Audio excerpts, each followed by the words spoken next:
y a un financement pour l'accès au sport pour les enfants. Et dans les familles, oui, des familles nombreuses, quand au collège, à 14 ans, le financement s'arrête. D'accord? Et donc, ils vont proposer que le garçon continue et que la fille s'arrête. Donc, il y a un problème de budget. Il n'y a pas longtemps, on a fait un séminaire sur ces questions-là. L'accès au sport. Les familles vont préférer que les garçons continuent et les filles s'arrêtent. On ne le sait pas beaucoup, mais c'est les conseils départementaux qui financent ça. Et il y a une crise dans les conseils départementaux. L'autre chose que je voulais dire et qui n'a pas été dite ici, quand on travaille sur ce sujet-là, il faut aussi dire que faire. Comment faire? Il y a la linguistique.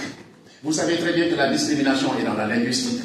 C'est-à-dire qu'un garçon avec 10 filles, c'est le masculin qui le prime. Je viens de faire un séminaire sur cette question-là et c'est très important. L'éducation, effectivement, à l'égalité. C'est l'Espagne qui nous l'enseigne. Les garçons, à l'école, autant que les filles, apprennent à faire le ménage, la lessive, etc., etc.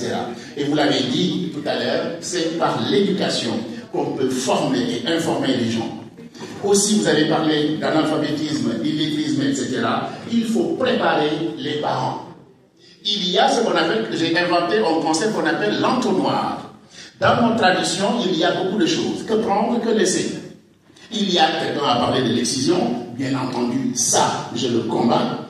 De la polygamie, je le combats, etc., etc. Il y a tout un travail d'éducation à la base qu'il faut faire. Extrêmement important, qu'on soit en France, aux États-Unis ou en Afrique. Le travail d'éducation est péremptoire. Inciter les enfants à respecter, ne serait-ce que dans les habits. On dit à un enfant, si tu mets du rose, tu es connoté.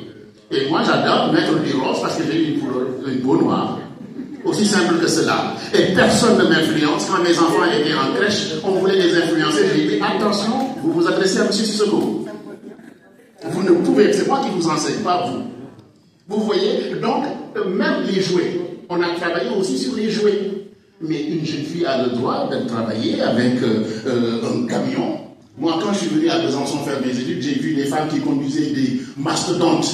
On les regardait comme ça, on était contents.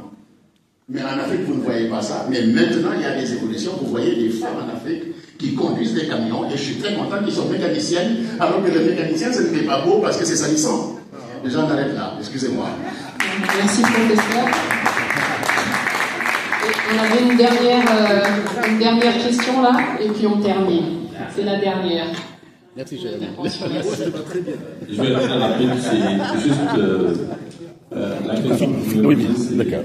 On a parlé du sport. Très bien. Félicitations. Merci beaucoup, cher ami. Je voulais juste parler de l'accès des femmes à la culture.